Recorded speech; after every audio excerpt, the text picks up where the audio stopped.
Ninamshukuru Mungu kwa ajili yako ambaye unanitazama sasa hivi.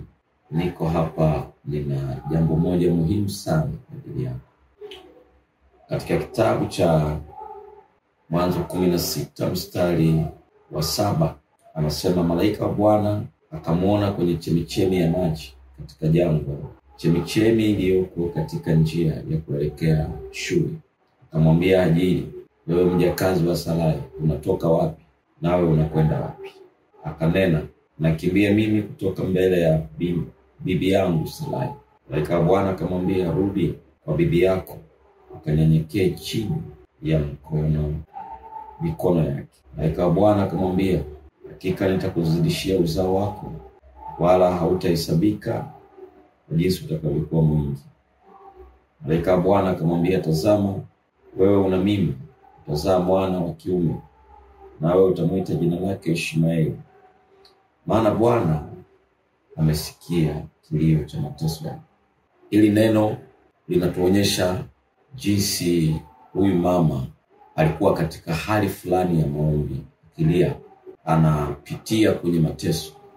Tunaona mbingu zikaruhusu malaika aje kwa ajili ya kuzungumza na huyu mwanamke, na tunaona hapa akiambiwa kwamba mateso yako yameonekana. Masikio ya mbingu yamefunguka kusikiliza unachotesekea. Kwa mimi nimetumwa kama malaika kuzungumza na wewe. Na ukiendelea kusoma unaona yule malaika alivyomwelekeza Hajiri, akarudi, kaenda kanyenyekea na akapata kama alivyokuwa ameambiwa na malaika. Niko hapa kuzungumza na wewe. Siku ya Jumapili nitakuwa na jambo moja muhimu nazungumza, ambalo litakusaidia kuelewa ni namna gani malaika wanaweza wakaja kukuhudumia kwenye situation hiyo. Hawa malaika hawakumsikia tu kwa sababu alikuwa analia wanateseka. Huyu malaika hakuja kwa sababu ya shida aliyokuwa nayo, lakini kuna vitu ambavyo Hajiri alivifanya ambavyo vikafanya mbingu zikaruhusu malaika aje. Kuna siri kubwa sana ambayo imejificha, ambayo watu wengi hawajui, ambayo ikitumika na ikafunguka wazi, katika kila situation utaona malaika wakijidhihirisha kwako. Na siku ya Jumapili hii nitakuwa nazungumza juu ya siri kubwa iliyopo, namna ya kufungua milango ambayo inaweza kufanya malaika waopalete pamoja nawe kwenye kila eneo. Tunaona maeneo mengi ambapo malaika walitokea wakati wa Hajiri. Hili ndio eneo la kwanza kubwa linatajwa kwamba malaika alitokea. Lakini tunaona kuanzia hapo maeneo mengi mbalimbali yalitokea. Sasa nitazungumza na wewe jinsi ambavyo unaweza access malaika kwenye kila situation unayokuwa unapitia. Hajiri hakutokewa na malaika kwa sababu alikuwa anateseka. Kuna vitu alivyofanya. Lakini moja ya kitu muhimu sana ambacho kinafanya malaika watokee ni aina ya sauti zinazokuwa zimezunguka kwenye maisha.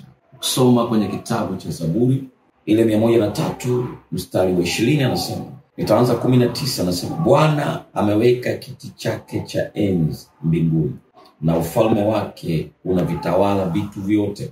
Mstari wa 20 anasema, muhimidini Bwana enyi malaika zake, ninyi mlio hodari mtendao neno lake, mkisikiliza sauti yake.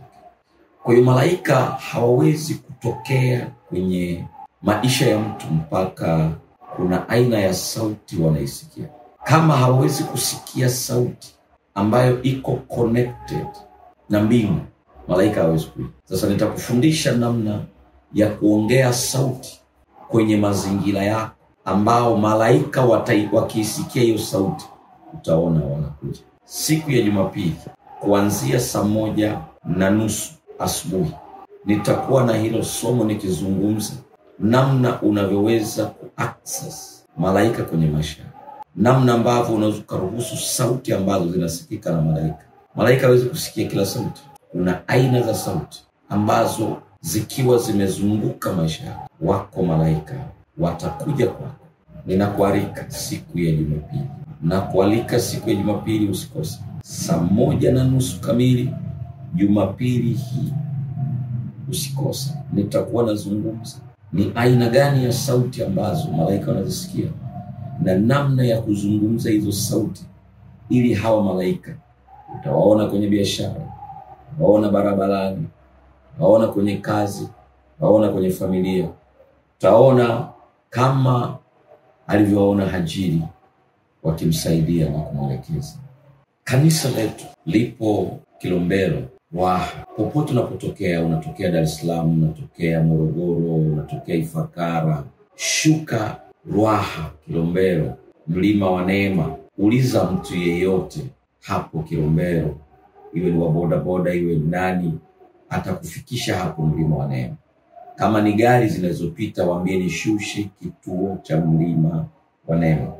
Utaliona kanisa na hakika utamtukuza Mungu kwa kuwepo kwenye hili. Mungu akubariki sana.